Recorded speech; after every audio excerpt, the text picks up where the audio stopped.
எண்ணங்களை அவங்க எண்ணங்களா மாத்துறது எப்படி? அதாவது அவங்க பாடிக்குள்ள நீங்க போகணும். ஒருவர் அவர் இருந்த இடத்தில், இருவர் அவர் நின்ற இடத்தில், ஒருவன் இவன் என்று உணர்ச்சி போடலாம்.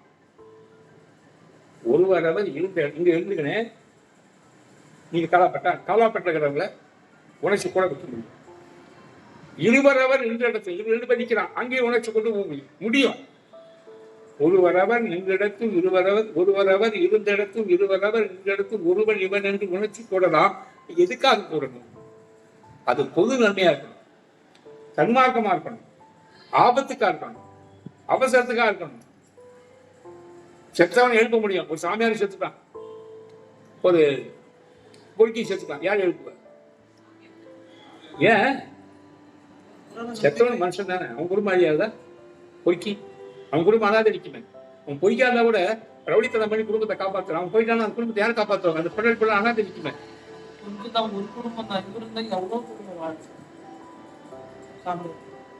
சாமியார் எந்த குடும்பத்தையும் வாழ வைக்க மாட்டான். அவன் பாட்டு நிம்மதியா இருப்பான் சாமியார். அவங்ககிட்ட போனா அவன் நிம்மதி கிடைக்கும். அவன் வாழ வைக்கிற வேலை அவனுக்கு கிடையாது. மாமா, நீங்க குருவிட என்ன நினைச்சுக்கிறீங்கன்னா ஒவ்வொருத்தரா பார்த்து அவங்களுக்கு அதெல்லாம் வேலை கிடையாது. அவன் சும்மா இருப்பாரு, எல்லாம் நடக்கும். அவர்கிட்ட போனா எல்லாம் நடக்கும், தானா நடக்கும். நான் தான் எந்த இரும்பையும் ஆப்ஷன் போட்டு கமான் கமான் கூப்பிடுறேன். அதுகிட்ட போனா இருக்கு ஓட்டிக்கு, குரு கிட்ட போனா நடக்கும், அவ்வளவுதான். அவங்க சங்கல்பெல்லாம் பண்றது கிடையாது. இது நடக்கணும், இவனுக்கு நடக்கணும், இவனுக்கு அவனுக்கு நடந்து இவனுக்கு. அவன் குரு இல்லமா, அவன் குரு. அவனால தொண்டு தான் நம்ம குரு அப்படி இருக்க மாட்டாரு, பொதுவா இருப்பாரு. அது பொதுவா காத்து பேசுற மாதிரி நீங்க எடுத்துக்கிறீங்க. ஆக்சுவலி இவன் மூக்குள்ள தான் போகும், அவன் மூக்குள்ள போக மாட்டேன், அது குரு இல்லை. சோ அடக்கமா நடக்கிற வாழ்க்கை, விதியை ஒட்டி வாழ்றது வாழ்க்கை. எங்கேயாவது ஏதாவது வந்தா உயிர்களுக்கு ஒரு இடையூறுலாம் விலக, அங்கதான் உனக்கு சோதனை கொடுக்குறான். நீ அடைந்து விளக்குகன்னா இங்க எங்க சொல்றாருன்னா உபதேசம். ஒரு ரவி என்ன செய்யணும்? தன் குடும்பத்தில் இருக்கிறவங்க சாகங்கள் கொண்டு போகும். அதுக்கு எண்ணங்களை மாற்றக்கூடிய ஒரு சக்தி கொடுத்துருக்காங்க. புரியுது நான் சொல்றது?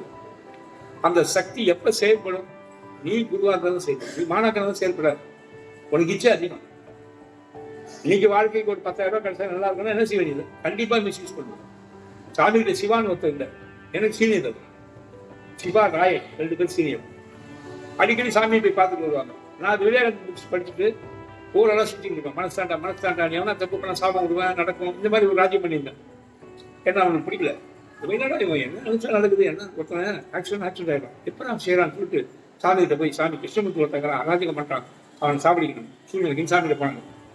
என்கிட்டே சொல்லிட்டு போவாங்க. பஸ் ஸ்டாண்ட் ஏறி சும்மா போற விழுப்பத்துக்கு போவாங்க. சாமியை பார்த்து சாவடிக்கு போறாங்க. ஒரு நாள் நான் போன சாமியை பார்த்தாரு. ஏப்பா நீ கிருஷ்ணமூர்த்தி, ஏப்பா அவங்க 2 பேர் இருக்காங்க, இவரை தான் சொல்லி நீங்க சொன்னீங்கன்னு காட்டி விட்டாரு. அந்த சிவா சூக்குமத்தை பிரிக்கிற சக்தி அவருக்கு உண்டாச்சு. தன் உடம்புல இருந்து உயிரை பிரிச்சு வெளியே போடும். சூக்கும உடம்பு வெளியே சக்தி உண்டாச்சு.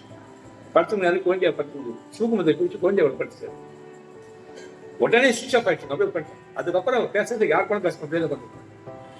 தோஷம் வந்துச்சு, பாவம் வந்துச்சு. ஸோ பக்குவம் இல்லாமல் ஒரு குழு கொடுத்தா அது செயல்படுத்தும் போது அவங்க பாவம் தாக்கிடுச்சு. ஏன் பக்குவம் இல்லாத கொடுக்கணும்? சாமி சொல்றாரு. அது ஒரு உதாரணம். பக்குவம் இல்லைன்னா இப்படி ஆகிறதுக்காக தான் அந்த சம்பவம் நடக்குது. நீங்க பக்குவம் இல்லை, அவசரப்படாதீங்க, பக்குவம் வந்து நான் சொல்லி தரேன்னு சொன்னேன். அது நியாயமா இல்லையா? இப்ப நாம சாமி கிட்ட கேட்கும்போது எனக்கு குளிர் கேட்கலாமா, பக்குவம் வந்த பிறகு குளிர் கேட்கலாமா? அதனால பக்குவம் வந்து அவர் கொடுப்பார். அவர் இது கேட்டு பெறதில்லை. நான் சொல்றது புரியல.